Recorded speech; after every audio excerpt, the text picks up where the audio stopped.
Welcome back to another read aloud session. This is our seventh reading of the book Wonder. I hope you are enjoying it as much as I always do. Let's get started. The last time we read was his first day jitters, and it was all about going to school for the first time, learning to open his locker combination. Um, he did get to sit by Jack Will, and then they were all getting to know one another, and Julian did that whole thing with asking him if Darth Sidious was his favorite character. And that's where we left them. So we're still in the first day of school. This chapter begins. Oh, well, hello. I was trying to make myself smaller, not larger. Here we go. With choosing kind. There was a lot of shuffling around when the bell rang and everybody got up to leave.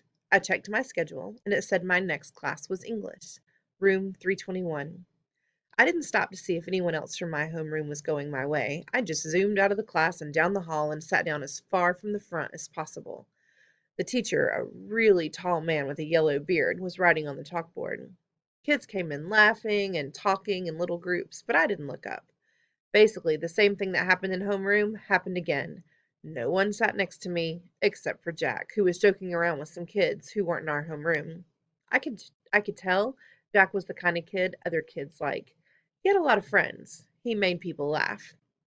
When the second bell rang, everyone got quiet, and the teacher turned around and faced us. He said his name was Mr. Brown, and then he started talking about what we would be doing this semester. At a certain point, somewhere between A Wrinkle in Time and Shin of the Sea, he noticed me, but kept right on talking. I was mostly doodling in my notebook while he talked, but every once in a while I would sneak a look at the other students. Charlotte was in this class. So were Julian and Henry. Miles wasn't. Mr. Brown had written on the chalkboard in big block letters, Preceppt! Exclamation point. Okay, everybody write this down at the very top of the very first page in your English notebook. As we did what he told us to do, he said, okay, so who can tell me what a precept is? Does anyone know? No one raised their hands.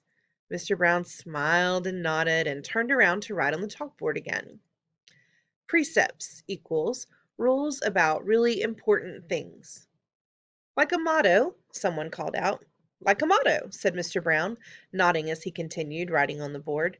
Like a famous quote, like a line from a fortune cookie. Any any saying or ground rule that can motivate you. Basically, a precept is anything that helps guide us when making decisions about really important things. He wrote all that on the chalkboard and then turned around and faced us. So, what are some really important things? He asked us. A few kids raised their hands, and as he pointed at them, they gave their answers, which he wrote on the chalkboard in really, really sloppy handwriting. Rules, schoolwork, homework. What else? He said as he wrote, not even turning around. Just call things out. He wrote everything everyone called out. Family, parents, pets. One girl called out, the environment. The environment. He wrote on the chalkboard and added, our world. Sharks, because they eat dead things in the ocean, said one of the boys, a kid named Reed, and Mr. Brown wrote down sharks. Bees, seatbelts, recycling, friends. Okay, said Mr. Brown, writing all those things down. He turned around when he finished writing to face us again. But no one's named the most important thing of all. We all looked at him, out of ideas. God? Said one kid, and I could tell that even though Mr. Brown wrote God down, that wasn't the answer he was looking for. Without saying anything else, he wrote down, who we are. Who we are, he said, underlining each word as he said it. Who we are. Us, right? What kind of people are we? What kind of person are you? Isn't that the most important thing of all? Isn't that the kind of question we should be asking ourselves all the time? What kind of person am I? Did anyone happen to notice the plaque next to the door of this school? Anyone read what it says? Anyone? He looked around, but no one knew the answer. It says, know thyself, he said, smiling and nodding. And learning who you are is what you're here to do. I thought we were here to learn English, Jack cracked, which made everyone laugh. Oh, yeah, and that too, Mr. Brown answered, which I thought was very cool of him. He turned around and wrote in big, huge block letters that spread all the way across the chalkboard, Mr. Brown's September Precept. When given the choice between being right or being kind, choose kind. Okay, so everybody, he said, facing us again, I want you to start a brand new section in your notebook and call it Mr. Brown's Precepts. He kept talking as we did this. He kept talking as we did what he was telling us to do. Put today's date at the top of the first page, and from now on, at the beginning of every month, I'm going to write a new Mr. Brown precept on the chalkboard, and you're going to write it down in your notebook. Then we're going to discuss that precept and what it means, and at the end of the month, you're going to write an essay about it, about what it means to you. So by the end of the year, you'll have your own list of precepts to take away with you. Over the summer, I ask all my students to come up with their very own personal precept, write it on a postcard, and mail it to me from wherever you go on your summer vacation. People really do that? Said one girl, whose name I don't know. Oh, yeah, he answered. People really do that. I've had students send me new precepts years after they've graduated from this school, actually. It's pretty amazing. He paused and stroked his beard. But anyway, next summer seems like a long way off, I know, he joked, which made us laugh. So everybody relax a bit while I take attendance, and then when we're finished with that, I'll start telling you about all the fun stuff we're going to be doing this year in English. He pointed to Jack when he said this, which was also funny, so we all laughed at that. As I wrote down Mr. Brown's September precept, I suddenly realized that I was going to like school, no matter what. Lunch. Via had warned me about lunch in middle school, so I guess I should have known it would be hard. I just hadn't expected it to be this hard. Basically, all the kids from all the fifth grade classes poured into the cafeteria at the same time, talking loudly and bumping into one another while they ran to different tables. One of the lunchroom teachers said something about no seat saving allowed, but I didn't know what she meant, and maybe no one else did either, because just about everybody was saving seats for their friends. I tried to sit down at one table, but the kid in the next chair said, "Oh, sorry, but somebody else is sitting there." So I moved to an empty table and just waited for everyone to finish stampeding and the lunchroom teacher to tell us what to do next. As she started telling us the cafeteria rules, I looked around to see where Jack Will was sitting, but I didn't see him on my side of the room. Kids were still coming in as the teacher started calling the first few tables to get their trays and stand in line at the counter. Julian, Henry, and Miles were sitting at a table toward the back of the room. Mom had packed me a cheese sandwich, graham crackers, and a juice box, so I didn't need to stand on line when my table was called. Instead, I just concentrated on opening my backpack, pulling out my lunch bag, and slowly opening the aluminum foil wrapping of my sandwich. I could tell I was being stared at without even looking up. I knew that people were nudging each other, watching me out of the corners of their eyes. I thought I was used to those kinds of stares by now, but I guess I wasn't. There was one table of girls that I knew were whispering about me because they were talking behind their hands. Their eyes and whispers kept bouncing over to me.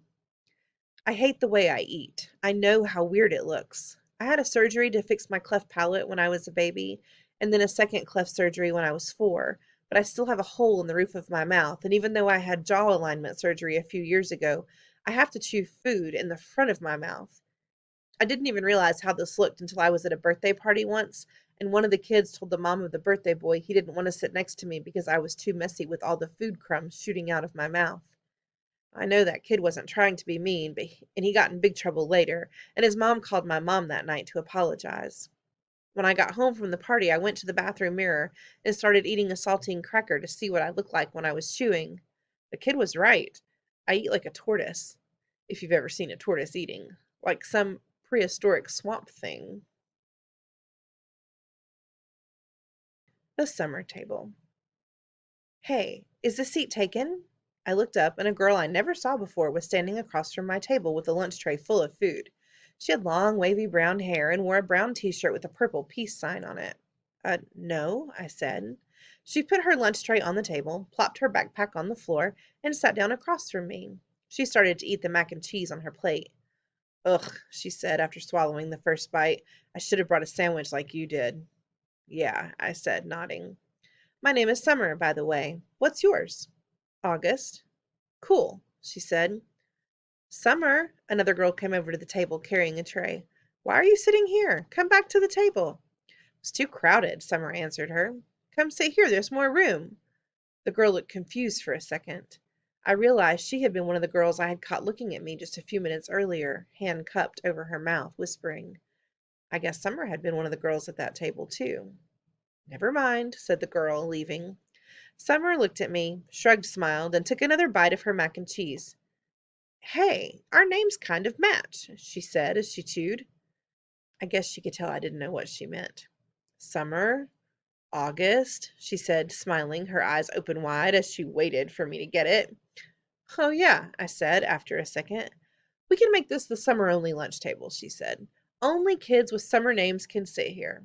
Let's see. Is there anyone here named June or July? There's a Maya, I said. Well, technically, May is spring, Summer answered. But if she wanted to sit here, we could make an exception. She said it as if she had actually thought the whole thing through. There's Julian. That's like the name Julia, which comes from July. I didn't say anything. There's a kid named Reed in my English class, I said. Yeah, I know Reed, but how is Reed a summer name? She asked. I don't know, I shrugged. I just picture like a reed of grass being a summer thing. Yeah, okay, she nodded, pulling out her notebook. And Miss Petosa could sit here too. That kind of sounds like the word petal, which I think of as a summer thing too. I have her for homeroom, I said. I have her for math, she answered, making a face. She started writing the list of names on the second to last page of her notebook. So, who else? By the end of lunch, we had come up with a whole list of names of kids and teachers who could sit at our table if they wanted. Most of the names weren't actually summer names, but they were names that had some kind of connection to summer. I even found a way of making Jack Will's name work by pointing out that you could turn his name into a sentence about summer, like, Jack will go to the beach, which Summer agreed worked fine. But if someone doesn't have a summer name and wants to sit with us, she said very seriously, we'll still let them if they're nice, okay? Okay, I nodded, even if it's a winter name. Cool beans, she answered, giving me a thumbs up. Summer looked like her name. She had a tan and her eyes were green like a leaf.